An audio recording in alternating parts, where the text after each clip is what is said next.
Welcome to the Frontline Herbalism podcast with your host Nicole Rose from the Solidarity Apothecary. This is your place for all things plants and liberation. Let's get started. Hiya. So a little bonus podcast this week. I'm going to be recording an article that I wrote called "The Revolutionary Potential of the Prisoner Class," which just came out in a publication called Bulldozer, which is like a kind of a zine or a journal from a group called IWOC in Ireland. So that's the Incarcerated Workers Organising Committee. They focus on supporting like individual prisoners and fighting for prisoners' collective rights to education, health and employment. They work hard to support and connect prisoner family members, and they're part of the Industrial Workers of the World, the IWW, who are kind of like a radical union, organising against capitalism with people across like all different industries and workplaces. The zine is like about prison abolition. It recognises that prisons are tools of oppression, tools that are used by governments to discipline the working class and repress political dissent. They recognise that the prison system is also an industry, and an industry that commodifies prisoners and generates significant profits for capital, and that the human beings churned up in prison suffer dehumanising experiences while inside and stigmatisation when they are released.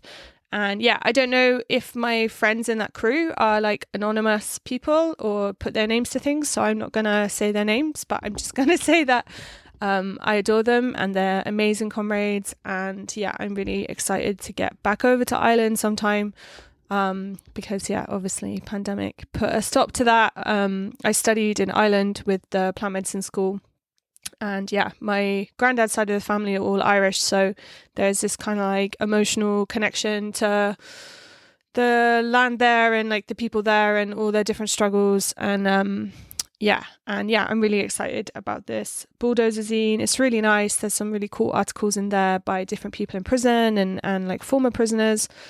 So definitely check it out. It's free to download. You can get it at onebigunion.ie/bulldozer.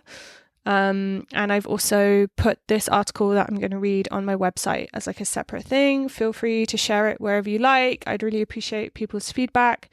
I know this is like a herbalism podcast, but like I've mentioned before, like the goal of this podcast is kind of to be a platform for different struggles beyond herbalism and including herbalism. And for people who are wondering like, how the hell does this connect to the Frontline Herbalism podcast? Like I ask that you check out my Prisoner's Herbal book, which kind of links like how we can kind of overcome this like dehumanizing nature of prison by like connecting with plants and building health autonomy through herbal medicine inside. And just kind of like a lot of my work has been focused on state violence and how trauma shapes our bodies and things like this. So I do think it is really relevant. And I know like herbalists maybe aren't like the most like diehard anarchists in the world sometimes, but I also think like people are like super open-minded, and herbalists really care about health and they care about humans, and most herbalists I've met care about social justice and stuff. So I would definitely encourage you to learn more about the prison system and its kind of role in society. And like we obviously in 2020 with the George Floyd uprisings, a lot of people learned about the ideas around like abolition, different concepts of like how do we respond to harm without putting people in cages, what kind of infrastructure do we need in our communities, how are prisons racist, how are the police racist. Like there was a lot of like kind of political education online and in the streets about the role of prisons in society. And this is just like one little drop in the ocean of that kind of movement work.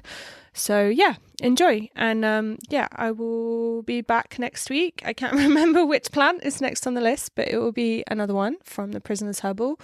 And actually it might be an exciting interview with the authors of the Queer Plant Zine. So I'm just going to do a little teaser there. I'm going to tell you more about it next week. But anyway, take care and enjoy the article.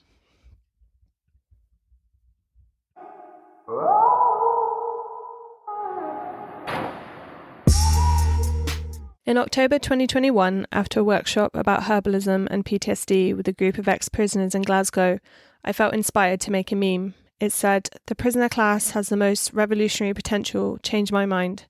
You know, like the one with the man like sat with the tablecloth and stuff. Okay. It went kind of viral and inspired me to write this article about why the prisoner class has revolutionary potential.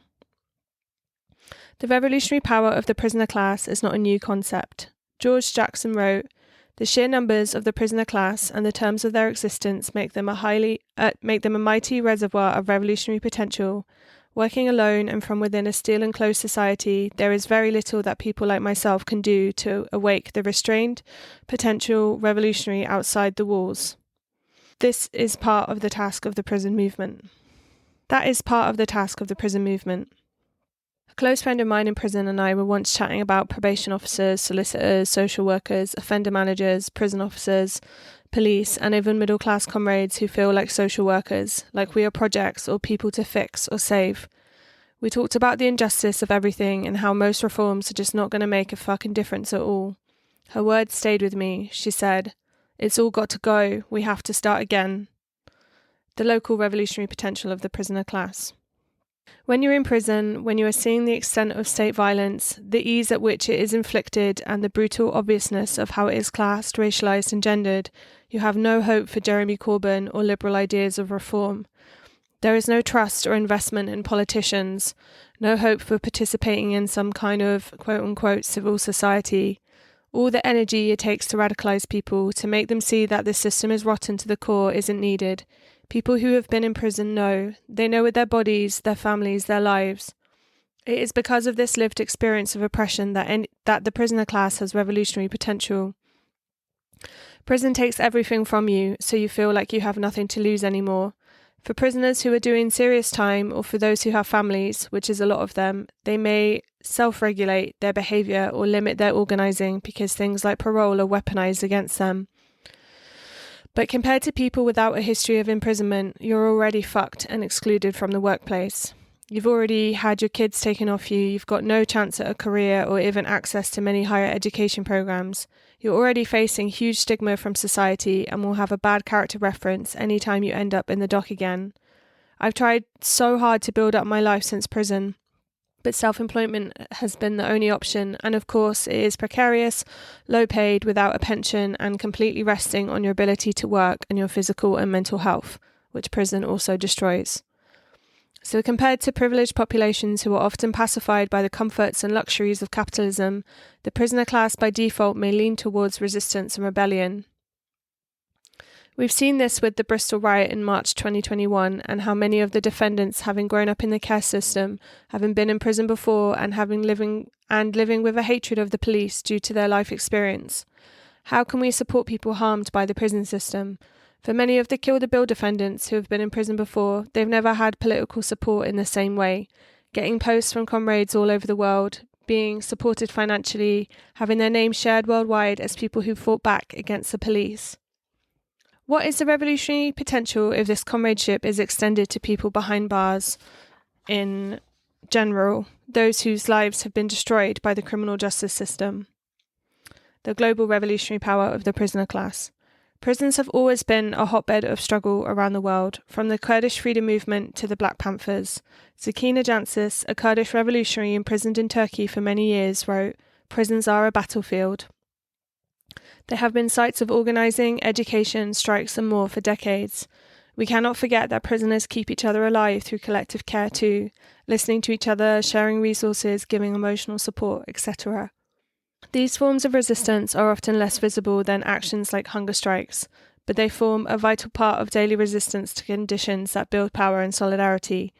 Separating prisoners into individual cells, as is the biggest pattern in new prisons, is a state strategy created to destroy prisoner organising and these more collective forms of life. Prisons are also a major colonial tool, from the gulags that enabled the colonisation of Siberia and the destruction and oppression of the many indigenous communities living there, to the penal colonies of the British, French and other colonial powers. This isn't just past tense. Prisons continue to be a colonial tool. In settler colonies such as the so-called United States, United States, Canada, Australia, and others, First Nations and Indigenous communities continue to be massively criminalised and make up large numbers of people in prison. This is no accident. This is how white supremacy and colonialism survive. Anti-colonial struggles are therefore linked to prison resistance, and so it is important to cultivate international solidarity amongst suppressed peoples across the world. Recognising prisons as weapons of state power makes them strategically important. IWOC organisers wrote, "Prison is vitally connected to all other apparatuses of domination. They depend upon prison, so for us, attacking the legitimacy of prison is a means to destroy the state, or at least erode its power. We are anarchists, bitter enemies of the state, and we focus on prison because we are looking for the weakest spots in our enemy's armour. Starting with solidarity, building through action." Another IWOC quote that has stayed with me is, "Rot doesn't grow where the sun shines." We need to shine a light on what is happening behind bars. Not just from think tanks and inspection reports, from the prisoners themselves. Action alerts can inform comrades about when a prisoner is being targeted, and responses they generate do make a difference. It might be the difference between someone getting beaten by officers with absolute impunity and that person staying quote-unquote safe because the prison knows people are watching them. It feels mundane to constantly create action alerts and graphics on Instagram asking people to contact prisons with complaints, but without it they can continue to target and torture people. Through these action alerts, we can build relationships with more people in prison, and we can keep building a movement that takes action for and with people inside. Prisoners have been intellectual engines of movements for decades too. Sharing their writings beyond the prison walls is a revolutionary act. Likewise, supporting prisoner political education is incredibly important. We never know when that revolutionary moment might happen, when riots and strikes sweep through prisons, when there are mass breakouts and mass outrage enough to make the system buckle. But it's not going to come out of nowhere. We cannot predict it or control it, but we can try to inspire it. We can be the match. We can work to create the infrastructure that can support prisoners directly, that can amplify prison uprisings and rebellious prisoners. We can rupture the quote-unquote social license the prison system and the state have, which means that whole populations believe prisons are natural, normal, and necessary. Abolition is a verb, a doing word. We can be proactive and take the offensive. This infrastructure is not just about prisons themselves, but about communities of care. This is the biggest thing I've learned from Black and brown feminists and abolitionists. From housing to harm reduction, to alternative mental health support, to structures to challenge sexual violence and support survivors. I feel distracted by my rage sometimes. I just want to destroy the prison system right now. I forget about abolition is so much more as a revolutionary strategy. It involves everyone. Check out Brick by Brick, How to Build a World Without Prison by Cradle Community if you're interested in this aspect of abolitionist work. But why should we focus on supporting prisoners when there are so many other things to fight? Author Carlin Faith writes that prison is the place where all injustices converge. Prisons are the main tool of the state to maintain a class-stratified society. It's what stands between us and taking everything back from capitalists. Prisons keep people poor. They target racialized populations. They are an epicenter of violence against trans communities. The list is endless. Name any group of people experiencing oppression and you can guarantee they are a targeted part of the prisoner class. There are no quote-unquote single issues when it comes to prison. All these forms of injustice are interconnected, and as Faith says, they converge in prison. We cannot forget either that this is a life and death struggle. England and Wales had at one point the highest rate of prisoner suicides in the world. The chance of dying from COVID-19 in prison was 3 times higher than the general population on the outside. I know prisoner support work is hard. I know it can feel less sexy and adrenaline-filled than being on the streets, fighting fascists or sabotaging a fox hunt, but it is important revolutionary work. We cannot forget people behind bars. We need to prioritise building relationships with prisoners, supporting prisoner families, challenging prison expansion, and resisting the whole prison system and its role in society. But prisoners cannot be excluded from these movements. They need to be the heartbeat. Thanks so much for listening to the Frontline Herbalism podcast. You can find the transcript, the links, all the resources from the show at solidarityapothecary.org/podcast.